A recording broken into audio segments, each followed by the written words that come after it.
Hi, welcome back. This is Reggie speaking about healing America's narratives.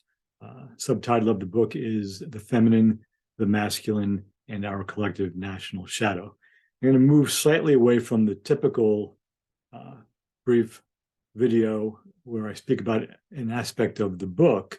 We've been speaking about chapter 11 recently, and just to reflect on a couple of recent news stories in the last 2 weeks.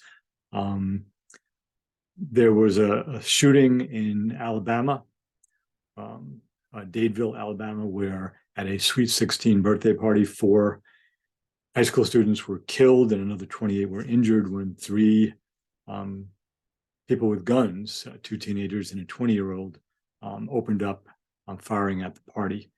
In upstate New York, a young woman, 20-year-old, was killed when she and several friends who were lost trying to find a friend's house drove up a driveway, realized they were in the wrong place, began backing out of the driveway, and the homeowner came out with a shotgun and shot into the car and killed this one individual.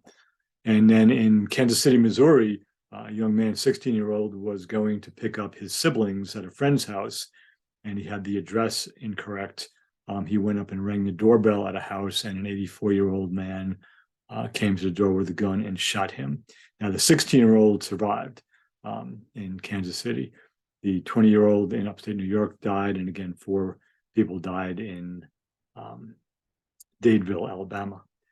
And the conversation that we've been engaging for the better part of a year now with regard to the book Healing America's Narratives looks at the shadow part of America.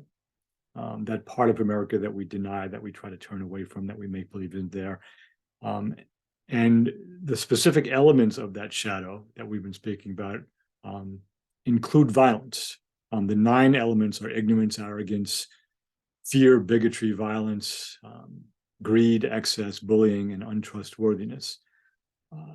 So the question I'm asking is, what is it that leads 2 teenagers and a 20-year-old to spray bullets at a party?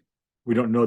Those questions haven't been answered yet. The motivation for that hasn't been, the motive for that hasn't been figured out. What is it that leads a 65-year-old man in upstate New York when cars come up his driveway? And that can be annoying. Anybody who has a driveway knows that can be annoying.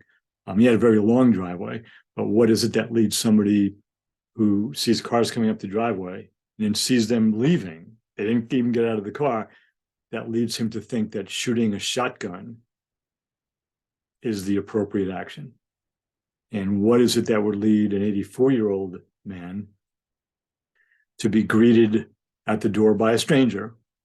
And in this case, the stranger was a young African-American, and the shooter was an 84-year-old white man who said he was scared seeing a young black man at his door.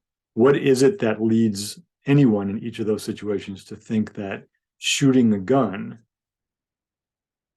is the appropriate or the best or even an okay response? And that's at the heart of this idea of healing America's narratives. Because those type stories, and again, 103 people, give or take, die every day from gunshot wounds in the United States. Many of those are suicides, and many of them are not. But what is it about this culture? This is the thing we're really exploring here, such that that happens with so much regularity in this country. Again, 100 people a day, 103, sometimes it's 98. Pick your number. It would be troublesome if it were 10 people a day getting killed by gunshot wounds. So what is it about this country and what we're not willing to look at and what we're not willing to do to resolve it such that this continues to happen? And again, we've been speaking about this at some length already. There's a profit motive here. A lot of people make money selling guns. There's a political motive here. A lot of elected officials get campaign funding from gun manufacturers and the National Rifle Association, so afraid of losing that support. But more or less healthy adults at some point would say, that's it. All right, we have to get rid of the assault weapons. We have to make it harder for anyone to have a gun. And what's happening now is most of the gun movements in this country, that gun safety movements, aren't speaking about taking guns away. They're trying to take them away from people who shouldn't have them. They're trying to get rid of assault weapons, but they're not speaking about removing guns from the United States. As more of this happens, more or less healthy individuals are going to begin engaging that conversation.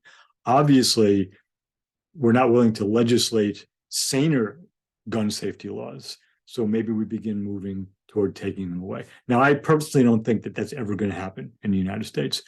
But what is it about us as a country such that we won't do something other than slogans? You know, guns don't kill people. People kill people. The only way to stop a bad guy with a gun is a good guy with a gun. That kind of idiocy, it doesn't seem to be working because the gun deaths happen over and over again. So think about it. Talk to your friends and family. Leave comments here. What is it underneath America's normalized culture of violence that needs to be addressed? All right, thank you for listening. I look forward to seeing you next time.